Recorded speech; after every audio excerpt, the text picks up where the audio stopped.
የመሬቶች ፓይለቶች መጥተው በኢትዮጵያ ምድር ላይ ፕሌን አውሮፕላን ሲያበሩ አገሪቱን በሙሉ በነሱ በበላይነት አድርገው እሱ የበታች ታዛዥ ሆኖ የሚሰራ ሰው አሁን ከአስመራ የኤርትራን ጉዳይ ከሀገር ላይ ድንበር አውጡ ብሎ ማለት ምንኛ ሞራል ኖሮት ነው? ምንኛ የሀገሪቱን ሉዓላዊነትን አስጠበቁልን ነው? የገዛ ህዝቡን እየፈጀ ያለው የትኛው ሉዓላዊነትን ነው የሚያስከብረው? ስለዚህ ደብዳቤው ኮንትራዲክሽን ይፈጥራል። እኔ እንዳየው ድርድር እንቅረብ የሚል ነው አንዱ በአንድ ጎን፣ በሌላ ጎን ላይ ደግሞ ለቃችሁ ውጡ የሚል ነው። እሱ አይደለም ወይ አሳልፎ የሰጠው? ተጠያቂ የሚሆነው በታሪክም በህይወቱም ተጠያቂ የሚሆነው ይሄ የብልጽግና እሱም ብቻ አሳልፈው አብይን ብቻ አይደለም፣ ብልጽግና ሙሉ በሙሉ ተጠያቂ የሚሆን አካል ነው። መቼም ከመጠየቅ የምድን አይደለም። ብልጽግና የግል ኩባንያ የሱ የግል ኩባንያ ቢሆንም ለሱ የሚያጨበጭቡት ሆዳቸውን ላከራየው የብልጽግና አሰብ የኢትዮጵያ ግዛት መሆኑን ሁለቱም ወገኖች ያውቃሉ። አስቀድመው አሰብን ለኤርትራ የቸረው ህወሓት ነው። ምንም ይሄ ጥርጥር የለውም። የትግራይ ህዝብ ያውቃል፣ የአፋር ህዝብ ያውቃል። አፋር እየጮኸ ብዙ ገለልተኛ የሆኑ ህዝቦች የኢትዮጵያ ህዝብ እየጮኸ ምሁራን ኧረ ኢትዮጵያ መሬቷን አትስጧት እያሉ ነው። አቶ መለስ በጉልበት የሰጠው በራሱ ፈቃድ፣ መልካም ፈቃድ። እንደውም የውጭ ኃይሎች ሁሉ በኋላ ችግር ይፈጥርባቸዋል ብለው ምክር ሁሉ ለግሶላቸው ነበረ እና አልተቀበሉትም እንጂ እነ ሄርማን ኮል ሁሉ ድርድር ላይ አሰብን የኢትዮጵያ ነው በኋላ ችግር ይፈጠርባቸዋል ብሎ ነበር። አሁን እኔ የአሰብ ጉዳይ በፍጹም በአሁኑ ሰዓት ላይ አስፈላጊ አይደለም። መጀመሪያ መቀመጫዬ ነው። ህዝብ እያለቀ ነው ያለው። ይሄ የሞከረን ነው የምለው ነገር ጥሩ ነው፣ ችግሩን ማጉላት። ነገር ግን እየሞከረን በቂ አይደለም። ከሙከራ መውጣት መቻል አለበት። እየሞከረን አይደለም። አሁን መኖር አልቻልንም በሚለው ላይ መውጣት መቻል አለበት። እንዴት ነው የሚገናኘው? ልክ እንደሞከረን ነን ነው የምለው አይነት እንታገል፣ እንውጣ፣ እንነሳ፣ በቃ የምለውን ማሰማት መቻል አለበት። በቃ ለምንድነው በቃ የምለውን የማያሰማው? በቃ ብሎ ለምንድነው የማይወጣው ህዝቡ? አብይ ማታለያ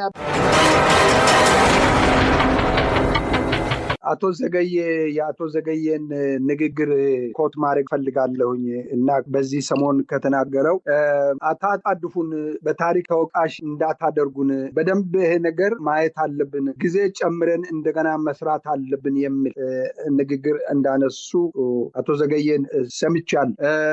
ምክንያቱም ከምርጫ በፊት ማለቅ አለበት የሚል ጥፊያ እንዳለ ነው የሚታየው የሚሰማው። ለምን ከምርጫ በፊት ይሄ ነገር ማለቅ አለበት ተብሎ ጥድፊያም አስፈለገ? እኛ ከጅምሩ ጀምሮ የካድሬ ስራ ነው እየተሰራ ያለው የሚል በጽሁፍም በአቶ ዘገየ በኩል ላይ ሪኮግኒሽን ለእናንተ አንሰጥም፣ ግን ታሪካዊ ከሞትም በኋላ በህይወት ሳይሆን ከሞትም በኋላ ከመጠየቅና ከመወቀስ የምትድኑ አይደለም የሚል ይዘት ያለውን ደብዳቤ በእነሱ በኩል በአቶ ዘገየ በኩል ልከናልና ከዚህ ቀደም ይህንን በተመለከተ መግለጫ አውጥተናል ደጋግመን። በድርጅት በኩል የዚህ ሀሳብ አመንጪ እኔ ነበርኩኝና ይህንን በድርጅት በኩል አቅርበናል። ሀብታሙ አሁን የ17 እና የ16 ቀን ጊዜ ስላለን አታጣድፉን የሚል ነው። እንግዲህ አታጣድፉን የሚለው ማንን ነው? ጤና ይስጥልን የተከበራችሁ የህብር ሬዲዮ ቤተሰቦችና አድማጮች፣ በወቅታዊ ሀገራችን ጉዳይ እንድንወያይ የአፍሪካ ሰላምና እርቅ ኢንስቲትዩት ዋና ዳይሬክተር ከሆኑት ከዶክተር ሸዋፈራው ኩራቱ ጋር እየተወያየን እንቆያለን። አጠቃላይ ባለው ሀገራዊ ሁኔታ የምናደርገውን ውይይት እስከ መጨረሻው እንድትከታተሉ በአክብሮት እንጋብዛለን። የፕሮግራሙ አዘጋጅ ሀብታሙ አሰፋ ነኝ። አብራችሁን ቆዩ። ጤና ይስጥልን ዶክተር ሸዋፈራው ኩራቱ፣ እንደምንሰነበቱ? እንግዲህ ብርዱም በረዶም ጠንከር እያለ ነው ወደ እናንተ ጋር። እንዴት ይዟችኋል? እንኳን በድጋሚ ተገናኘን።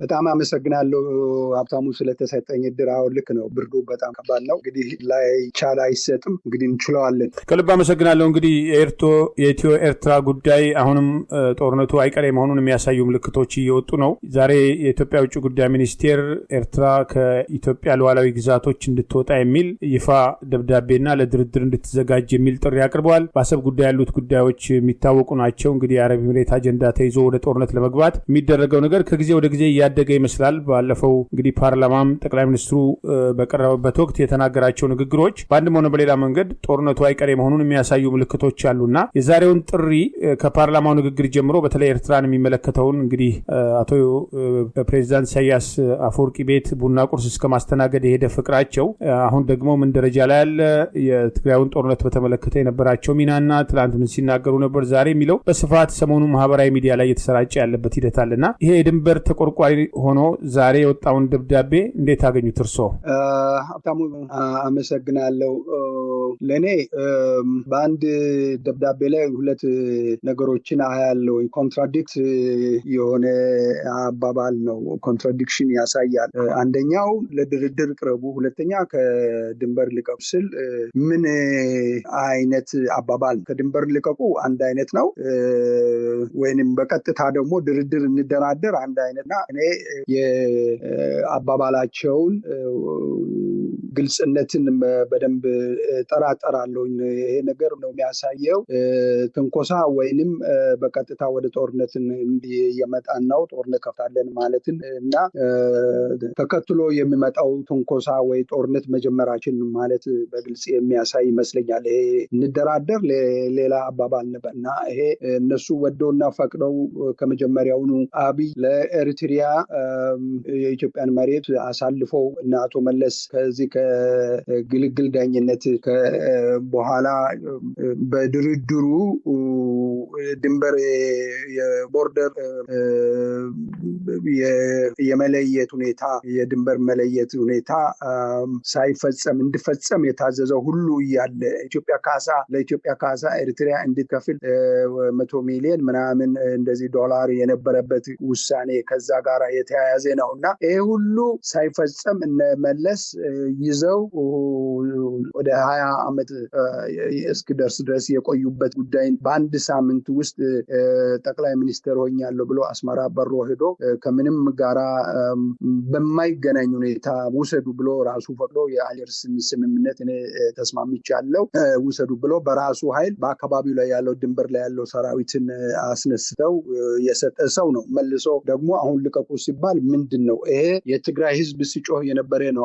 የኢትዮጵያ ድንበር ተጥሷል፣ ድንበራችን ተወስዷል፣ አገር ተቆርሶ ተሰጥቷል እና ይሄ አገራችን ይመለስ እያለ የትግራይ ህዝብ ይጮህ ነበር። አንድ ወረዳ ሁሉ ህዝብ በተለያየ በሽራሮ በባድሜ አካባቢ ላይ ያሉት አንዳንድ ወረዳዎች በሙሉ ኤሪትሪያ በኃይሉ መውሰዱን የትግራይ ህዝብ ይናገርና ይጮህ ነበር። ከአቅማችን በላይ ሆኗል ብሎ ነው። አሁን መጨረሻ ላይ ትግራይና ኤሪትሪያ ጥምሮ የሚባል ፈጥሯል እያለ የሚያወራው ህዝቡ ወደ ኤሪትሪያ እንዲሄድ የዛ አካባቢ ተወላጁ ወጣቶች ለኤሪትሪያ ሰራዊት ሆኖ መለመሉ እነ ኢሳያስ ህዝቡን ጭምር ለብሔራዊ ውትድርና እስኪወስድ ድረስ ሲያደርግ ዝምታ መርጦ ዝም ብሎ የሚያይ ነው። ይሄንን ለአገር ተቆርቋሪ ከሆነ አገርን የሚፈልግ ከሆነ አገርን የሚያስተዳድር ሰው ቢሆን ለምንድነው ሌላው ለሱዳን የሰጠው 60 ኪሎ ሜትር ሱዳንን እኮ እንደዚሁ ፈቅዶ ሰሜን ሱዳን እንዲወስድ አድርጓል።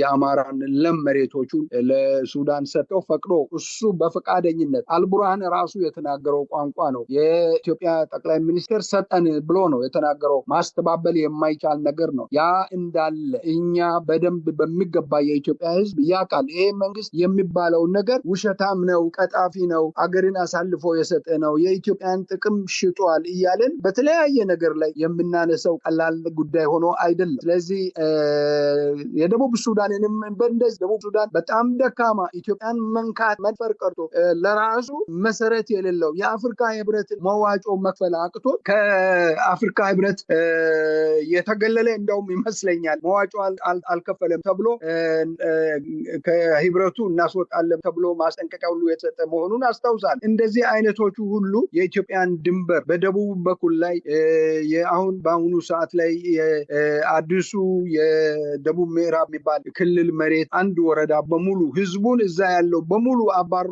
አስወጥተው መሬቱን የወርቅ መሬት ድንቅ ውብ የሆነ ወርቅ የሚገኝበት የወርቅ መሬትን ለራሱ ይወሰደ። በቀጥታ በላይ በኩል ለመቶ ደግሞ ጋምቤላን የጋምቤላ ህዝብ እስከ መሀል ከተማ ድረስ ወሮ የወረዳ አስተዳዳሪው ወረራን የተከላከለው አብይ ሰራዊት እዛው እያለ ፌደራል ወታደር የሚባለው እዛ እያለ የወረዳ አስተዳዳሪውን ለምን ተከላከልክ ብሎ ያሰረ ለየትኛው አገር ተቆርቁሮ ነው ምክንያት በመፈለግ ጦርነት ከኤርትራ ጋር ለማካሄድ የሚያደርገው ምክንያት እንጂ በእውነት ለኢትዮጵያ መሬት ተቆርቁሮ ነው ወይ? ለኢትዮጵያ መሬት አስቦ ነው ወይ? ለኢትዮጵያ ሉዓላዊነት አስቦ ነው ወይ? ሉዓላዊነት በመጀመሪያ ምንድነው? ሉዓላዊነት ያውቃል ወይ? እነዚህ እኮ የሚናገሩትን የማያውቁ ሰዎች ናቸው። የሚሰሩትን የማያውቁ ጭፍን ጉዞ የሚሄዱት ለዘረፋ ለቅሚያ አገርን ለመሸጥ የተቋቋሙ ሰዎች ናቸው። ይሄንን የኢትዮጵያ ህዝብ በጥልቀት ያውቃቸዋል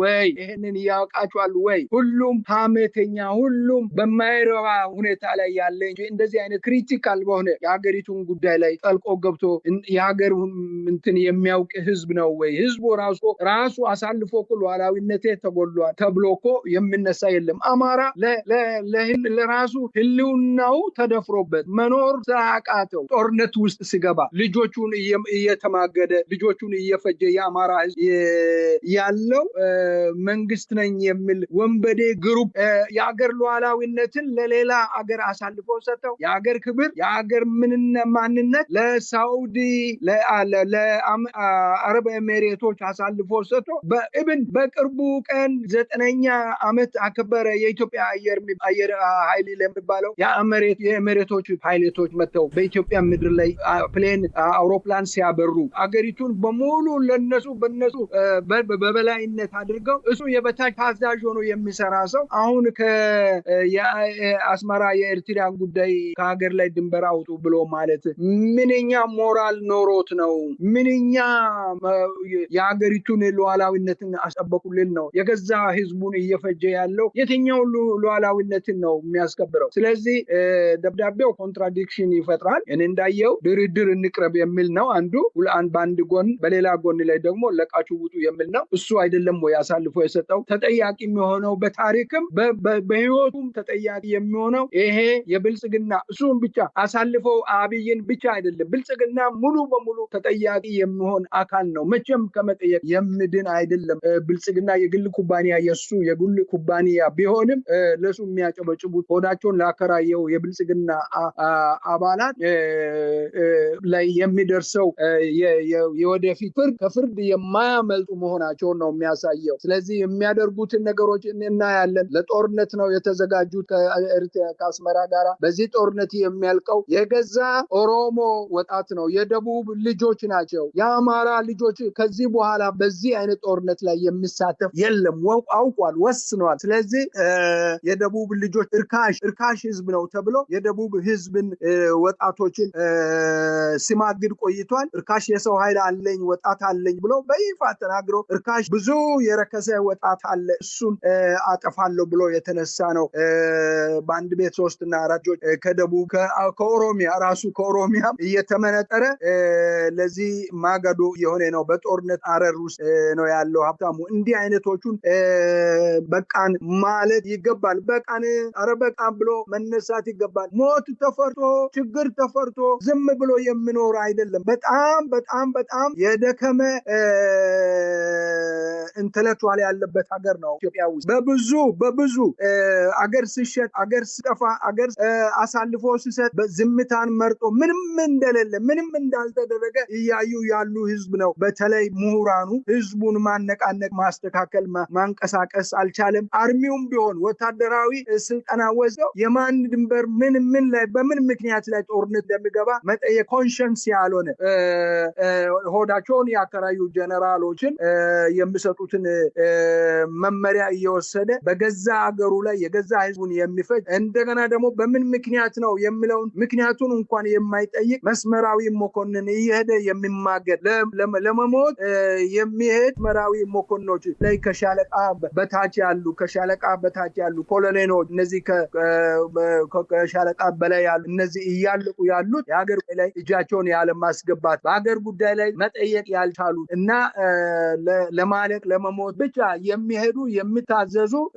ኮንሲኮንሲውን የማያውቁ ወደ ጦርነት ዝም ብሎ የሚሄዱ ናቸውና ይሄ ነው በየትኛውም ዓለም ላይ ወታደር ይታዘዛል፣ ለአለቃ ይሄዳል። ነገር ግን ምንም ይሁን እንዴት ይሁን ብሎ አይደለም።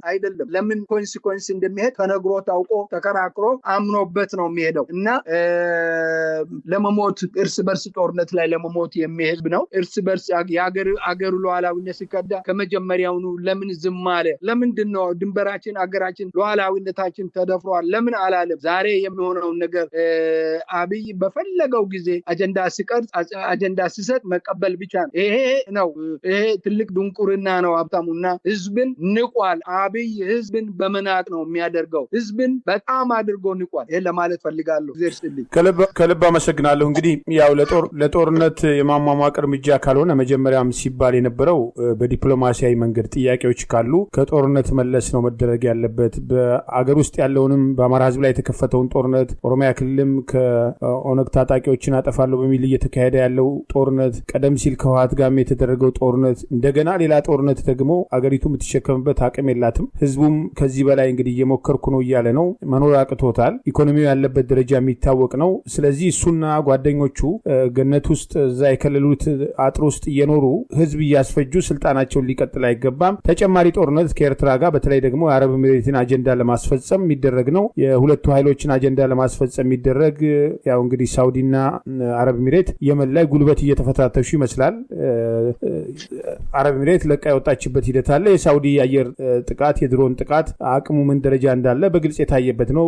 ሱዳን ላይም ሁለቱ ኃይሎች ከሁለቱም ጀነራሎች ጀርባ ተሰልፈው ግብፅን ጨምሮ እንግዲህ ምን ጥፋት በሱዳን ላይ እየደረሰ እንዳለ የሚታወቅ ነው። የሱዳን ህዝብ ከ10 ሚሊዮን በላይ የተፈናቀለበትና አገሪቱን መልሶ መጠገን በቀላሉ የሚቻልበት ደረጃ አልደረሱም። ስለዚህ ደብዳቤ መጻፉን የችግር ያለው አይመስለኝም። ግን በነካጃቸው ሱዳንም ከ60 ኪሎ ሜትር በላይ የኢትዮጵያን ለም መሬት ድንበር ገፍታ ገብታ ዛሬም ድረስ ይሄ ጥያቄ በይፋ አልቀረበም። ደቡብ ሱዳን ያው ወረዳ ስም እስከ መቀየር እስከ ጋምቤላ በተደጋጋሚ እየገቡ የደቡብ ሱዳን ታጣቂዎች የሚፈጽሙት ጥቃት አለ። ነገር ግን ከአዲስ አበባው የአብይ አህመድ አገዛዝ ጋር ደግሞ ሽርክና አንድ ላይ ያሉበት ሂደት አለ። ይሄ ሁሉ እንግዲህ በሀገር ላይ እየተፈጸመ ያለ ደባ ስለሆነ እውነት ለድንበር ተቆርቋሪነት ከሆነ አንዱ ደብዳቤው እንግዲህ ለሱዳንም ለደቡብ ሱዳንም የሚያሳፍር ቢሆንም ለነሱም ባካችሁ ከድንበራችን ውጡ፣ አገራችንን አትድፈሩ፣ ህዝባችንን አትጨፍጭፉ ብሎ ጥያቄ ማንሳት ይችላል። በሌላ በኩል በዚህ ደረጃ ለህዝብ እና ለሀገር የሚቆረቆር ከሆነ ያነሳውን የእርስ በርስ ጦርነት ማንሳትና የእሱን ስልጣን ለማስቀጠል ሲባል ተጨማሪ ንጹሐን መጨፍጨፍ የለባቸውም። ሌላው ግን የአሰብ ጉዳይ ነው። አሰብ ጉዳይ እንደተባለው በአረብ ኤሚሬት አጀንዳ ስለሆነ ከጦርነት የሚቀር አይመስልም። አሁንም ለዛ የማሟሟቅ እርምጃ ይመስለኛልና በአሰብ ጉዳይም ድርድር ተብሏል። ከኤርትራ መንግስት በኩል ምን ምላሽ እንደሚሰጥ ባይታወቅም ምላሽስ ባይሰጥ ወደ ጦርነት መግባት ይገባል። ድርድር ተብሏል። አሁን እንደገና ወደ ዓለም አቀፉ መድረክ የህግ ባለሙያዎችን አደራጅቶ ወደ ተለያዩ ደረጃዎች መሄድ ይገባል እንጂ አብይ የያዘውን የጦርነት አጀንዳ ለማስፈጸም ይህንን ደብዳቤ እንደ ምክንያት መጠቀም አልታሰበም ወይ ካለው የእሱ ባህሪ አኳያ? ሀብታሙ ወደ መሰረታዊ ወደኋላ እንመለስና አንድ ነገር እናንሳ። ምንድን ነው አሰብ የኢትዮጵያ ግዛት መሆኑን ሁለቱም ወገኖች ያውቃሉ። አስቀድሞ አሰብን ለኤሪትሪያ የቸረው ህወሓት ነው። ምንም ይሄ ጥርጥር የለውም። የትግራይ ህዝብ ያውቃል፣ የአፋር ህዝብ ያውቃል። አፋር እየጮኸ ብዙ ገለልተኛ የሆኑ ህዝቦች የኢትዮጵያ ህዝብ እየጮኸ ምሁራን አራ ኢትዮጵያ መሬቷን አትስጧት እያሉ ነው። አቶ መለስ በጉልበት የሰጠው በራሱ ፈቃድ መልካም ፈቃድ እንደውም የውጭ ኃይሎች ሁሉ በኋላ ችግር ይፈጥርባቸዋል ብለው ምክር ሁሉ ለግሶላቸው ነበረ እና አልተቀበሉትም እንጂ እነ ሄርማን ኮን ሁሉ ድርድር ላይ አሰብን የኢትዮጵያ ነው በኋላ ችግር ይፈጠርባቸዋል ብሎ ነበር። አሁን አሰብ ለረጅም ጊዜ በኤሪትሪያ እጅ መውደቁ አይደለም። የኔ አቋም አሰብ የኢትዮጵያ ግዛት ናት። በማናቸውም መንገድ ሉዓላዊነት ማስጠበቅ ማለት ይሄ ነው። በማናቸውም መንገድ አሰብን ወደ የኢትዮጵያ ግዛትነቷን ማረጋገጥ አስፈላጊ ነው። ጥሩ እና በቂ መንግስት ኖሮ የሀገር ጉዳይ የህዝብ ጉዳይ ተቆርቋሪ የሆነ የሚሰማ መንግስት ሆኖ ቢያደርግ እኔ በግሌ እኔን የመሰሉትን ሰዎች ይሄንን የሚጠሉ አይደለም አይመስለኝ። ነገር ግን በዚህ መልክ አይደለም። አሰብ አፋር አገር ነው፣ ያ ግዛት ነው። የአፋሮች እስካሁን ድረስ በዚህ ጉዳይ ላይ እየተናገሩ ነው፣ እያለቀሱ ነው ያሉት። ነገር ግን ያኛውም ጦረኛ ስለሆነ በጉልበት እና በጋራ በጓደኝነት በመለስ ጓደኝነት የተሰጠ ነው። እነመለስ አውቆ ነው የሰጡት። በኋላ ኤሪትሪያን በሚገነጥሉበት ኤሪትሪያ ትግራይ ለመገንጠልና የትግራይ አካል አድርገው አሰብን ለመጠቀም ነበረ ያሰቡት ያቀዱት። እነሱ ባይገልጹ ሁኔታው ያሳያል። እኔ እዛ ላይ አይደለም። ይሄ ምክንያት ነው። አሁን አብይ የፈለገው ምንድነው? አሰብን አስመልሷል ተብሎ የወደቀበትን የራሱን ባህሪውን ማንነቱን ይኸው አሰብ ተመለሰላችሁ ብለው የስልጣን ጊዜ ለማስቀጠል የሚያደርገው ይሄ የማጭበርበሪያ የማታለያ ዘዴ ነው። ይሄ ሊታወቅ ይገባል። አሰብ መመለሱ አሰብን ማስመለሱ መቀበሉ የኢትዮጵያ ግዛት ማድረጉ የሱ ስራ አይደለም። ምክንያቱም እሱ ሌሎችን ቅድም ያነሰናቸው ለመሬቶቹን ጭምር ውስጥ መሀል አገርን ጭምር ለሌላ አገር የሸጠ ሰው ነው። ለምንድነው ከአሰብ በፊት ኤሚሬቶቹን ከኢትዮጵያ ምድር ላይ የማያስወጣው? ወደ አዲስ አበባን ጭምር እኮ ነው፣ መሀል ከተማን ጭምር ነው እኮ ለኤሚሬቶቹ የሰጠው። ኤሚሬቱ አረቦቹ እኮ በኢትዮጵያ ምድር ላይ እንደፈለጉ ያዙ። ትልቁ ነገር እዛ ጋ ነው። እሱ ነው ሉዓላዊነት ተደፈረ የምንለው እሱ ነው። ያኛው ህዝብ ይመልሳል፣ አፋር ይመልሳል፣ ትግራይ ራሱ ይመልሳል። የትግራይ መንግስት የተረጋጋ ኢትዮጵያዊ መንግስት ቢሆን እሱ የሚመልሰው ነው። የአሰብ ጉዳይ የግድ ነው። አሰብ በማናቸውም ጊዜ የኢትዮጵያዊ የሆነ መንግስት ያስመልሰዋል። ይሄ ማይቀር ነው። አብይ ግን ትልቅ ግድግዳ ትልቅ ግንድ በኢትዮጵያ ላይ የጣለው ከአረቦች የበላቸው የወሰዳቸው ለግሉ ያዋላቸው ከአረቦች የወሰደው ገንዘብ ስላለበት አዲስ አበባን ጭምር ሌሎችንም የእርሻ መሬቶቹን ብዙ ጊዜ አንስተናል። በአርሲ በባሌ ያሉትን ስንዴ መሬት የሚባለው የኢትዮጵያ አይደለም የአረቦች ነው። ይሄ ሁሉ አድርገው በግዛትና ሉዓላዊነትን አገርን ጨርሶ አስደፍሮ ሲያበቃ አሁን በአሰብ ምክንያት የደሃውን እያለቀ ያለው ለእርስ በርስ የተጋደለ እያለቀ ያለውን የደሃውን ተጨማሪ ይሄንን ምክንያት አድርገው አሰብን ጉዳይ ተዋግተው የሚለው ነገር ነው። ሌላው የአሰብ መመለስ ማናችንም የምንፈልግ ቢሆንም ነገሩ በዚህ ልክ አይደለም፣ በዚህ አይነት ሁኔታ አይደለም። አብይ አይደለም ይሄን ማድረግ የሚችለው። አብይ ኢትዮጵያን ኮምፕሊትሊ ዲስትሮይ አድርጓል፣ አገሪቱን በሙሉ ሽጧል። ስለዚህ አብይ ከጂ ነው፣ አብይ ወሮ በላ ነው፣ አብይ ውሸታም ነው።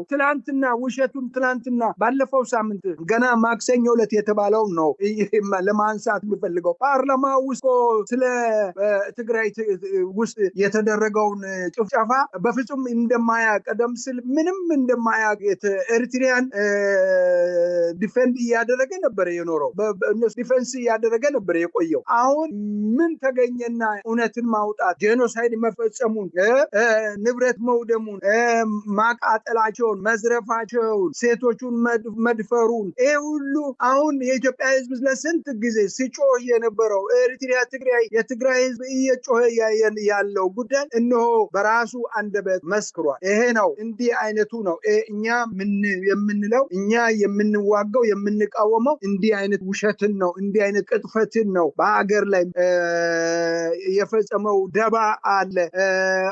የአገሪቱን ሉዓላዊነት ደፍሯል፣ አስደፍሯል። የአገሪቱን ሀብት ብሔራዊ ሀብት ሽጧል እያለን የምናወራው የምንናገረው የምንጮኸው ይሄንን እውነት ነው። ሀብታሙ ይሄ ነው ወይ? እሱን ነው ወይ? ይሄ ነው የግለሰብ ነው ወይ? የኢትዮጵያን ሉዓላዊነት አስጠብቃለሁ አሰብን በጦርነትም ቢሆን በድርድር አመጣለሁ የምለው ምን አቅም ምን ችሎታ አለው? የሱ ችሎታ ይሄ ለሆዱ የተከራየው ጀነራሎች እና ድሮን እና ጀት በብዛት ገዝቻለሁ አለ የምለው ነው። ውሸት ነው። የጀት ዋጋ በነገሪ ላይ የጀት ዋጋ ከኤሚሬቶች ያመጣቸው ጀቶቹ ነው ሲያሳይ የነበረው አልነበረውም። ከራሺያ ያመጣውን 3 ጀቶች ናቸው።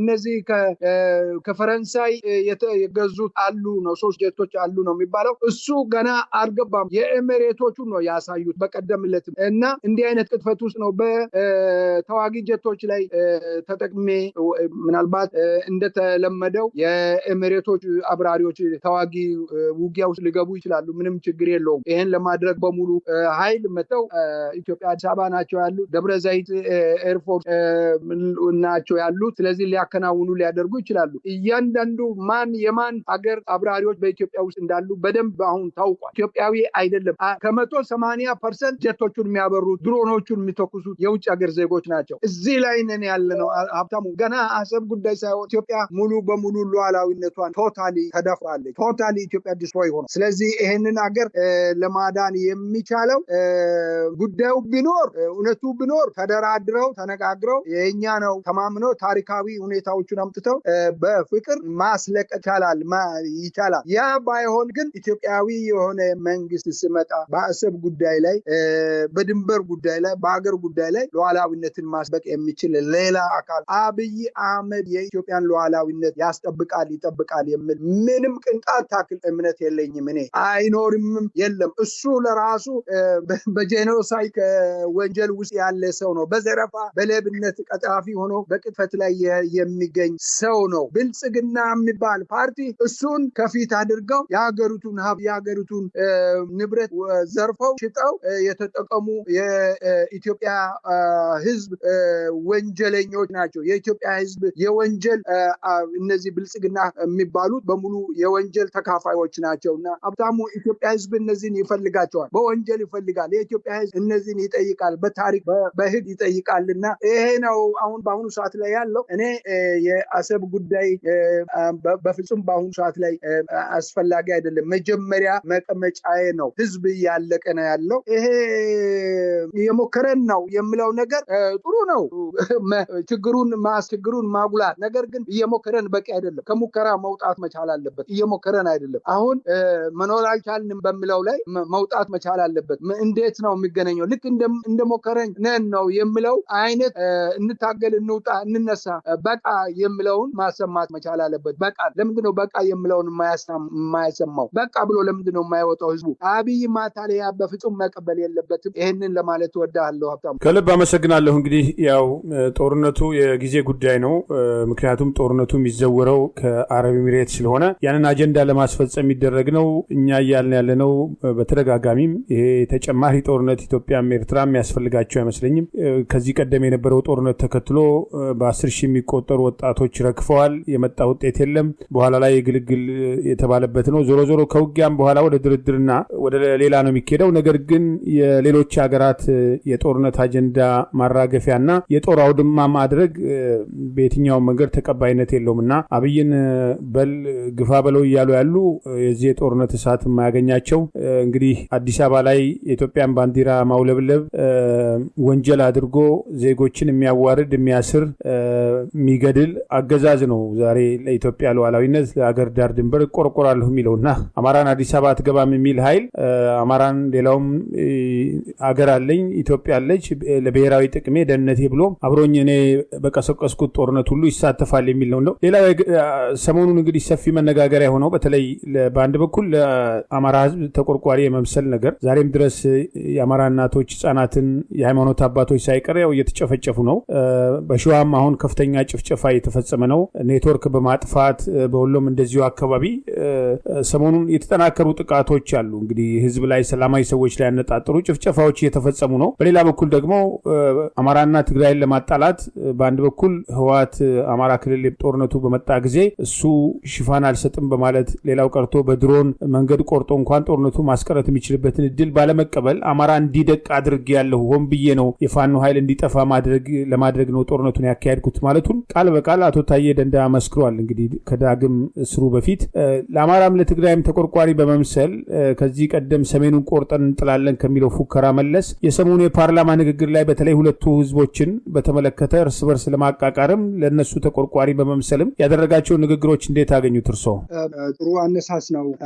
አብይ አህመድ ኦህዲድ የተባለው የምርኮኛ ግሩፕ ከመጀመሪያውኑ አብይ አህመድ ወደ ስልጣን እንደመጣ ገና በትኩሱ ለለማ መገርሳ የሰጡት የቤት ስራ ይሄን ነበር። አማራን ሰሜኑን አማራ ትግራይና ኤሪትሪያን እንቆርጣለን የሚል ነው። እነሱን ቆርጠን ማስቀረት ነው፣ ወደዛ ከኢትዮጵያ መነጠል ነው የሚል ነው። ሌላው ደግሞ ዲሞግራፊውን ማስፋት ነው። በተለይ አዲስ አበባ አሁን እነሱ ያደረጉትን አይነት ማድረግ ነው። ይህንን ሜሴጅ እንድትቀበል የሚል ነው። ለማ መገርሳ እስካሁን ድረስ አንደበት እያለው በኢትዮጵያ ውስጥ ለሚደረገው እሱ የተሳተፈበት እሱ ቲም ለማ ለተባለው መልስ ላይሰጥ እስካሁን ድረስ ዝም ማለቱ በጣም ነው የገረመኝ። ነገር ግን እሱ ከተናገረው ከለማ ንግግር ላይ የኢትዮጵያን ሕዝብ አዲስ አበባን ሕዝብ ለምንድን ነው ማፈናቅለው? ለምንድን ነው እንዳፈናቅል የምትፈልጉት? ከፈለገን አዲስ አበባን ወለጋን አዲስ አበባን ማድረግ፣ አምቦን አዲስ አበባን ማስመሰል፣ ደብረ ዘይትን ናዝሬትን አዲስ አበባ ማሻሽመኔን አዲስ አበባን ማስመሰል አንችልም ወይ? ለምንድን ነው አዲስ አበባን ሌላ ሰው አምጤ ማሰፍረው ማለቱ ነው ለለማ አደጋም የሆነበት ይሄ ይመስለኝ። ለማ ይሄንን እምቢ በማለቱ በለማ ላይ አብይ የወሰደው እርምጃ የሚታወቅ ነው። የቁም እስረኛ ሁሉ ማድረግና ከክልል ፕሬዝዳንትነት አስነስተው የቁም እስረኛ ሁሉ ማድረግ የመከላከያ ሚኒስቴር ማድረግ ያለው ብለው ሸፋፍነው አምጥተው መሬት ላይ እንደጣለው። አሁን ዋናው ነገር አብይ አህመድ በፓርላማ ያነሳቸው ለአማራ ተቆርቋሪ በመምሰል ለትግራይ ህዝብ ተቆርቋሪ በመምሰል የኤርትራ ሰራዊት የትግራይን ህዝብ ደፍሯል፣ ረሽኗል፣ ጦር ወንጀል ተፈጽሟል ብሎ ሲናገር በመጀመሪያ ማን ጋበዘው? የኤርትራን ሰራዊት ማናመጥ? የኤርትራን ሰራዊት ማን ነው መሳሪያ የኢትዮጵያን መሳሪያ ለኤርትራ ሰራዊት የሰጠው? የኢትዮጵያ ሰራዊት ለኤርትራ ሰራዊት የኢትዮጵያን ሰራዊት አሁን በቁማቸው የሞት የኢትዮጵያ ጀነራሎችን የኤርትራ ሰራዊት አዛዦች ያዟቸው እነሱን እየፈሩ የገዛ ወገናቸውን ሲፈጁ ሲገድሏቸው ዝም ብለው አይደለም እንደ ቆሞ የሚያዩት የነበረና አሁን በኋላ ላይ እንደ ምስክር እየሆኑ እንደዚህ ነበረ እያሉ እንደዚህ ሲያደርጉ ነበረ፣ እኛ ቆመን ነበረ የምናየው የሚሉ ጀነራሎች እኛ የምንላቸው እነዚህ ዕቃ ናቸው፣ ጀነራሎች አይደሉም የምንለው ከእውነት የተነሳ። ስለዚህ ይሄንን ሁሉ ያደረገው የጋበዘው ማን ሆነና ነው ዛሬ ለትግራይ እና ለአማራ ህዝብ ተቆርቋሪ ሆነው የሚታየው? እሱ አይደለም እንደ የተደራደረው? እሱና አበባው ባጫ ምርኮኛ ባጫ ጭምር አይደለም እንደ ሄደው ተደራድረው ኤታማዦር ሹም የሚባለውን ሰውዬ ይዘው ሄደው ለሞቱ ሰራዊት ለኤርትራ ሰራዊት ካሳ ሁሉ ከፍለው የኢትዮጵያን ሀብት እንደፈለጉ የኢትዮጵያ አንጡራ ሀብት እየተበደሩ ከውጪ ከወርልድ ባንክ የሚመጣውን ገንዘብ እየተበደሩ ለኤርትራ ሰራዊት ዋጋ የደም ዋጋ የከፈሉት እነሱ አይደሉም እንዴ? እሱ አይደለም? በምንኛው ስሌት ነው? በየትኛው እውነተኛ ታሪክ ነው ለአማራ የሚቆረቆረው? ኮንፊውዝ እና ኮንቪንስ አድርገን ነው ያሉት እነሱ አይደሉም እንዴ? እነሱ እኮ ናቸው ብአዴንን እንደማይረባ አውቀው ብአዴን ላይ ጫማቸውን ተጭነው ገና እነ ሽመልስ የመሳሰሉ ምንም የማያውቁ ከእንስሳ በታች የሆኑ ሰዎች እኮ ናቸው አማራን ኮንፊውዝድ አድርገን ኮንቪንስ አድርገናቸዋል ብለው ያሉት። ይሄ ነው መቆርቆር ማለት? እሱ አይደለም? ምንድነው እየሰማን ምንድነው እያየን ያለው? የሌለው ታሪኩ አይደለም የምንናገረው፣ የነበረው ነው የምናወራው፣ ያየነው ነው እኮ የምናወራው እንዴ። ብዙ ጊዜ አንስቻለሁ፣ ብዙ ጊዜ አውርቻለሁ። የገሞ ተወላጆች እኮ ቡራዩ ላይ የተገደሉትን ለማስገደድ እሱ አስመራ ነው የሄደው ግደሉ ብሎ። እሱ አስመራ ሆነው በአገር እንደሌለ ራሱን አድርገው መመሪያ ሰጥተው አስገድሏቸው፣ ፈጅቷቸው የግፍ አገዳደል ቀን ይወጣል። ይሄ ታሪክ ቀን አለው። ሀብታሙ በጣም በሚያስገርም ሁኔታ እኔ ከቦታው ድረስ ደርሼ በመጽሐፌ ላይ አንድ ምዕራፍ ለዚህ ሰጥቻለሁ። የዶርዜ የገሞ ተወላጆች እነ ታገሰ ጫፎ አይነቶቹ እነ ተስፋዬ በልጅጌ አይነቶቹ ብዙ የገሞ ምክንያቱም እንደማይረቡ ስለሚያል እነሱ ነው ወደ ስልጣን ጠጋ አድርገው ምንም አቅም እንደሌላቸው እንደሚገዙ ባሪያ እንደሚሆኑ አውቋቸው እነሱ ነው የሰበሰበው። እነሱ ያሉ አይደለም እንዴ አብይ አህመድ የገሞ ተወላጆች እንጨት ተሸክሞ ሻማ ሰርቶ የሚኖሩ ደሃን ያስፈጀው ከ3 ቀን በኋላ ከልቅቱ 3 ቀን በኋላ መጣው ዊንጌትና እና መድኃኒዓለም ትምህርት ቤት ግቢ ውስጥ የሰፈሩትን እየዞረ መነጽር አድርጎ እየፎለለ እያየ አዝናለሁ ብሎ ነው የሄደው። ብዙ እንትን አላለ። የሚገርም ታሪክ ነው የተሰራው በገሞ ላይ። ይሄ እንዲህ አይነቱ ሰው ነው ኢትዮጵያ ተሸክማ ዛሬ በፓርላማ ላይ ለአማራና ለትግራይ ህዝብ ለሰሜኑ ህዝብ የሚቆረቆር መስሎ ተቆርቋሪ ሆን መስሎ ጭንቅ ጊዜ ሲመጣ የወጣው አብይ አህመድን ውስጥም ውጭም ያለው ሰው ጠንቅቆ የሚያውቀው ውስን ነው ማለት ነው። በዚህ አይነት የሚያጨበጭብ ጭብጨባ የሚያሳየው አንደኛ እሱ ካላጨበጨቡ እነሱን ዝቅና ከፍ አድርገው ያዋርዳቸዋል፣ ይናገራል። መጥፎ ቃላት ከሱ ይጠበቃል። እንዳስተዳደጉ እንደ በባህሉ እንዴት እንዳደገ እንደዛ ነው የሚመስለው። ለሱ ምንም አይደለም። ምንም ለመናገር ለመሳደብ ናውርን ለመናገር ምንም ወደኋላ የማይል ሰው ነው። ስለዚህ ይሳደባቸዋል። ናውር ባለው ቋንቋ ስለሚሳደባቸው እሱ ምንም ይናገር ምንም ይበል ሳደቡ ያጨበጭቡለታልና አጨብጫቢ ፓርላማ የሚባለው እሱስ ይሄንን ሲናገር ያጨበጭቡለታል። የጭብጨባ ፓርላማ ማለት ፓርላማው የጭብጨባ ፓርላማ የኢትዮጵያ ፓርላማ አይደለም፣ የጭብጨባ ፓርላማ። ስለዚህ ሀብታሙ ያለው አስነዋሪ ነው። ይሄንን ጋብዘው ኤርትሪያ ሰራዊት ቅድም እንዳነሳው የኢትዮጵያን ሰራዊት ወደ ማነው የኤርትሪያን ሰራዊት ወደ ኢትዮጵያ ግዛት አስገብተው የኢትዮጵያን ገንዘብ ከፍለው የኢትዮጵያን ጦር መሳሪያ ሰጥቷቸው መጨረሻ ላይ መሳሪያውንም ይዞ ነው የተመለሱ። ለመውጣት ግድ ሆኖባቸው ነው። የዓለም ማህበረሰብ ጩኸት በዝቶባቸው ነው እንጂ በአብይ ትዕዛዝና በአብይ ፍላጎት አልነበረም። ይሄንን እውነት መካድ አንችልም። ይሄን እውነት ከመናገር ወደኋላ አንል። ስለዚህ ሀብታሙ የአማራ ህዝብ ዛሬ ቅድም አንተ እንዳልከው ዛሬ ኢንተርኔት ተከልክለው ስልክ ተዘግቶበት በላይና በታች አርሶ አደሩ ፍጹም ምንም የማያውቅ አርሶ አደርን መግደል ከጀመረማ ቆይቷል። የዛሬው እንደው በወሎ ላይ የተገደለ ወደ 38 በጅምላ መፍጀቱ የአማራ ፋኖ ያወጣውን ብሔራዊ ንቅናቄ ያወጣውን መግለጫ ተከትዬ ልበልና በአጠቃላይ በአማራ ህዝብ ላይ በአማራ ገበሬ ላይ ከተሜውን አይደለም ከተሜው ገበሬውን ምንም የማያውቅ ጦርነቱ የት እንዳለ እንኳን የማያውቅ ምንም ላይ የሌለ በመድፍ እየደበደበ እየፈጀ ነው ያለ። ፋሺስት ነው። የአንድ አገር ነገ እኔ አስተዳድራለሁ አሁን እያስተዳደርኩ ነኝ የሚለው ህዝብ አይደለም። አብይ አስተዳዳሪያቸው አይደለም፣ ጠላታቸው ነው። የአማራ ጠላት ነው። ጠላትን መከላከል ጦርነት መጥፎ ነው፣ እየፈጀ ያለ ነገር ነው። ጦርነትን ግን መጥፎ ነው ብለህ እንዴት በጦርነት እንዲያልቅ ይደረጋል? ጦርነት ክፋት አለው፣ የጦርነት እልቅት አለው። ጦርነትን ማበረታታት አይደለም፣ ራስን መከላከል አገርን ማዳን የሚቻለው ከእንደዚህ አይነቱ በመጡት መንገድ ማስተናገድ ነው፣ በመጡት መንገድ መመለስ። ይሄ ካልሆነ አብይ አህመድ ያጭበረበረ ነው።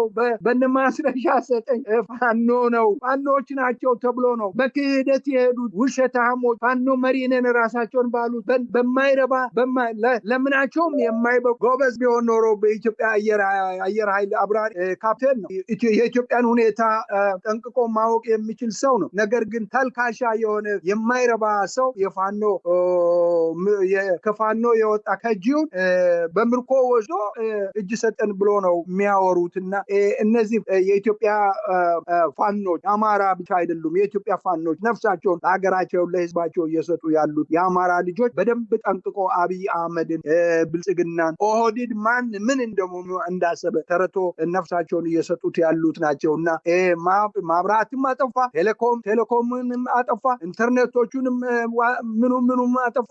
ከማሸነፍ ወደኋላ አይልም። እሱም ከመሸነፍ ወደኋላ አይልም። እሱን እናያለን ምን እንደሚሆን። እኔ በጣም የሚሰማኝ ለማለት የምፈልገው ይህንን ሁኔታ የተረዳ የትግራይ ህዝብ ከአማራ ህዝብ ጋር በማይረባ የሱ ያልሆነውን ያውቃል። የሱ ያልሆነው መሬት መሆኑን ያውቃል። አብሮ መኖር የሚችልበትን ሁኔታ እንዳያጣብብ ከእልቅት አሁን ከዚህ በኋላ የሚጀምረው እልቅት ለትግራይ ለአማራ ቀላል አይደለምና አብሮ በመቆም ህዝቡ በጋራ በመቆም የጋራ ጠላትን በጋራ ማስወገድ መቻል አለበት። እዚህ ላይ ነው መሰራት ያለበት። ይሄ ነው ትልቁ ቁልፉ ነገር። አማራ ጋራ ጠባ አያስፈልግ። ትግራይ በደንብ ይሄንን ማወቅ መቻል አለበት። ይሄን ለማለት ወዳለሁ። ሀብታሙ ከልብ አመሰግናለሁ። ሌላው እንግዲህ በተለይ ሀገራዊ ምክክር ኮሚሽን በብዛት ነው የተለያዩ ፕሮግራሞች የሰራንበት የሚታወቅ ነው ከአቋቋሙ ጀምሮ ይሄው እንግዲህ የኦሮሞ ብልጽግና ፓርቲ በዋናነት አጀንዳ እንዲያስፈጽም ብልጽግና ፓርቲ በሚል ሽፋን እየተንቀሳቀሰ ያለው አጠቃላይ ገዢው ፓርቲ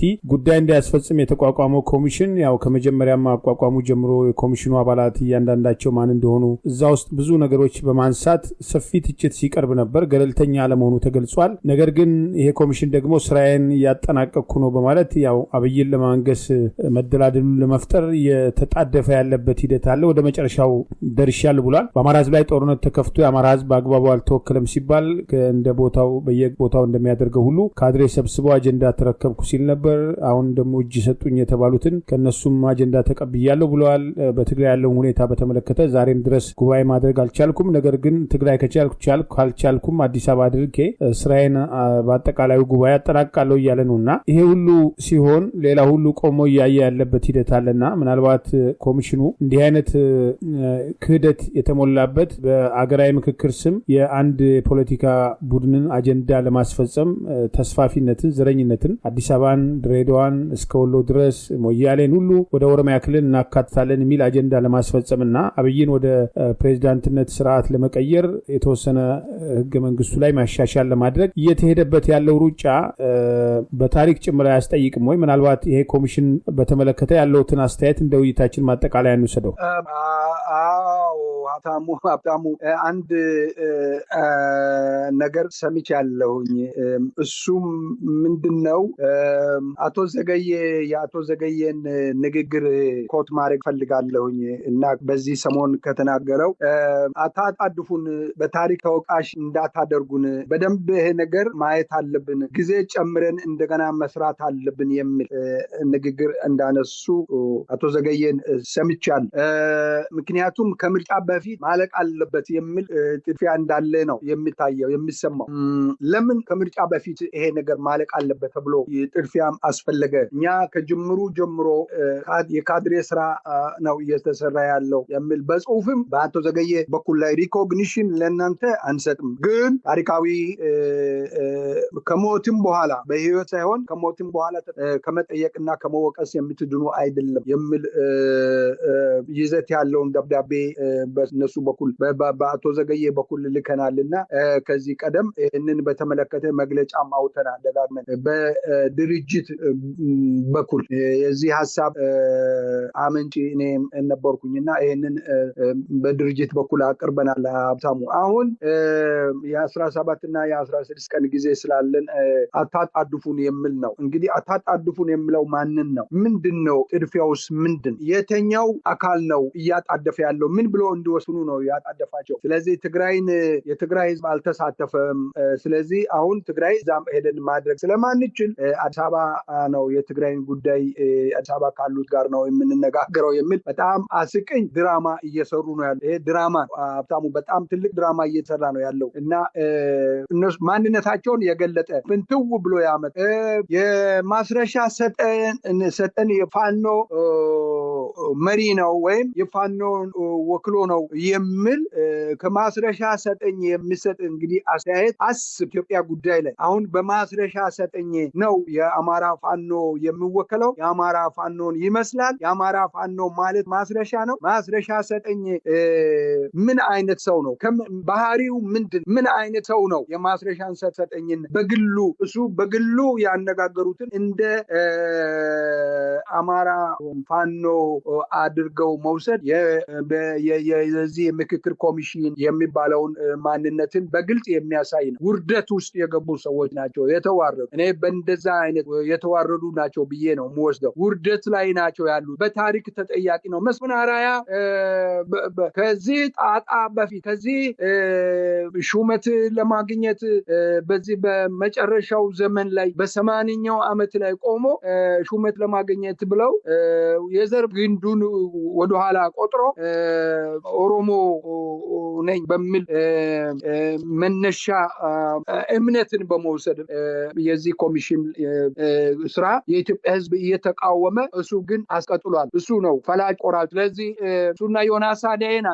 ዮናስ አዳዬ ጉቦ ሰጥቶ ነው ለአብይ የዶክትሬት ጉቦ ሰጥቶ ነው ለዚህ ኮሚሽንነት የበቃው።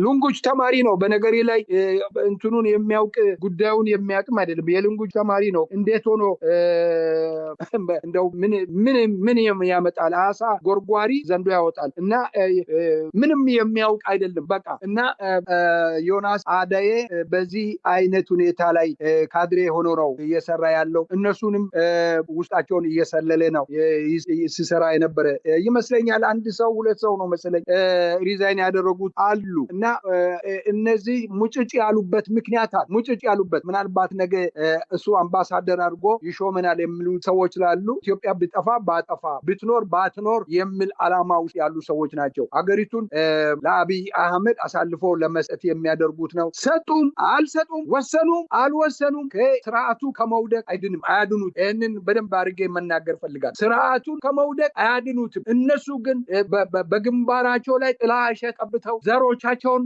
አዋርደው ኢትዮጵያ ተዋርዳ ቀራለች ብሎ ያሰቡት ወደ እነሱ ባክፋይር ተደርገው በጣም የታሪክ ተከሳሽ ሆኖ ተወቃሽ አይደለም ተከሳሽ ሆኖ ነው የሚቀሩትና እኔ በዚህ ልክ ነው አብይ ማነው የዚህ የአብይ አሽከር መሆናቸውን ከወዲሁኑ ገልጻለሁ። የታሪክ ተከሳሾች መሆናቸውን ነው የሚገልጸው። አደረጉም አላደረጉም ነቨር ማይንድ። እኔ በዚህ ላይ ምንም እንትን የለውም። ገልጸናል ከዚህ ቀደም ይሄን ነገር እንትን ብለናል። እነሱ አሁን ሁለት ነገር በዚህ ሰሞን የሰሩት ሁለት ነገሮች የምን ነጸብራቅ ናቸው? ምንድን ነው የሚያሳዩ? ትግራይ በሌለበት ትግራይ በህዝብ በሌለበት አዲስ አበባ ያለው ትግራይን ሰብስበን የትግራይን ውክልና ወስደናል። አንድ ማስረሻ ሰጠን፣ እንደ ፋኖ ቆጥረናል፣ የፋኖ ተወካይ ነው ብለናል ብለው በእጅ በመስጠት በመሸነፍ የመጣ ተሸንፎ የመጣ ግለሰብ እንደ አለ አድርጎ መውሰድ በፍጹም የሚያዋጣ አይደለም። እነሱን በግልጽ አሳይቷቸዋል። ማንነታቸውን ፍንትው አድርጎ አውጥቷልና ይሄ ሆነም አልሆነ ቁርጡን እናያለን። አማራ ልነካ የማይገባው ነክተዋል። የተኛውን በሬ አይነት ነው አባባል። የተኛውን በሬ ያደረጉትን የሚባለው ተረት አይነት ቀስቅሶ ምን ላይ እንዳደረሱ እንግዲህ ከዚህ በኋላ ያገኝታል። እኔ የሚገርመኝ እሱ አይደለም ሀብታሙ፣ የተኛውን ምሁራን መቀስቀሱ ነው ያስቸገረን። በየፊናው ለአራትና ለሶስት የሆነ ስብሰባ በተለያየ ቦታ ላይ የሚያደርግ ምሁራንን ነው የሚያሳዝነኝ። እሱ ነው የሚያሳዝነኝ። ውጪ ያለው ነው የሚያሳዝነኝ። ትግሉ ወዴት እንደሚሄድ ምን ላይ መነጋገር እንዳለባቸው አጀንዳ የጠፋ ምሁራን ነው የሚያሳዝነኝ። በኢትዮጵያ ጉዳይ ላይ ቁርጠኝነት የሌለ አብሮነት ማስተባበር የማይቻል መሆኑን ነው ያየሁት። ውስኖቹ ብቻቸውን እየተሰባሰቡ እየተነጋገሩ የሀገሪቱን ጉዳይ በእንትን ላይ የሚያሳዩት ነው እኔ የሚያሳዝን እንትን የምለኝ እንጂ ይሄ የካድሬ ለካድሬነት አብይ የመለመላቸው ኮሚሽነር እየተባሉ የሚወዳደሱት እሱ የነሱ ነገር ምንም የሚያስጨንቀን ነገር ያለ አይመስለኝም። የሚያስጨንቀን ነገር ቢኖር የምሁራኑ የደከመ የተሰላቸ ዲያስፖራ ሁኔታ ነው የሚያሳዝነኝ። ተሰላቸዋል። ለምንድን ነው የተሰላቸው? ብዙ ጊዜ ብለናል። አዲስ አበባ ደርሶ ሲመጣ ሌላ ነገር ነው የሚያወራው። አዲስ አበባን አይቶ መጥቶ ልክ አብይ እያዞረ የሚያሳያቸው ከተለያየ ሀገር ላይ የሚመጡትን ከክፍለ ሀገር የሚመጡትን ትናንትና ከሱ ጋር የነበሩ የብልጽግና አባላትን ወታደሩ ጀነራሉ እያዞረ አዙሪት የዚህ ኮሪደር ልማት የሚባለው ጋር አዙሮ አሳይተው እንደሚመልሳቸው እንደዚህ አይነት ነገር ነው ማየው። የጠፋውን የኢትዮጵያ ህዝብን ሞቶ ያለቀውን የአዲስ አበባ የፒያሳ ህዝብን ኑሮ ቤቱ የጠፋውን መዳረሻ ያጣውን የፒያሳ የካዛንቺስ ህዝብን አላዩትም። እሱ ነው ለኔ ትልቅ የህሊና ችግር የሆነብኝ። ሁልጊዜ በአይኔ የሚመጣው ያ ህዝብ ነው የጠፋው። ያ ነው ሀብታሙ። እሱ ነው ለኔ ትልቁ ነገር። ያ ቀን ይመጣል፣ ፍርድ ቀን። እሱን እንጠብቃለን፣ እንታገላለን። ከልብ አመሰግናለሁ ዶክተር ሺዋፈራው ኩራቱ። እንደወትሮ ወደፊትም በሌሎች ወቅታዊ ጉዳዮች እንወያያለን። ለሰጡን ማብራሪያ እግዚአብሔር ይስጥልኝ። መልካም ቀሪ ጊዜ ሁሉ። እግዚአብሔር ይስጥልኝ ሀብታሙ። እኔም አመሰግናለሁ። አሜን። ክቡራን የህብር ሬዲዮ ቤተሰቦችና አድማጮች ስታደምጡ ለቆያችሁ ምስጋናችን ይድረሳችሁ። የህብር ሬዲዮ ኦፊሻል ዩቲዩብ ቻናላችንን ሰብስክራይብ ያላደረጋችሁ ሰብስክራይብ በማድረግ በተጨማሪም የደውል ምልክቱን በመጫን የህብር ሬዲዮ ቤተሰብ እንድትቀላቀሉ በአክብሮት እንጋብዛለን። እንደወትሮ ሁሉ የህብር ሬዲዮ ቤተሰቦች ፕሮግራሞቻችንን ላይክ በማድረግ ሼር በማድረግ አስተያየቶቻችሁን በመስጠት አብሮነታችሁን እንድትገልጹ እንጠይቃለን። በድጋሚ እናመሰግናለን። ጤና ይስጥልን። እንመኛለን። ቸር እንቆይ።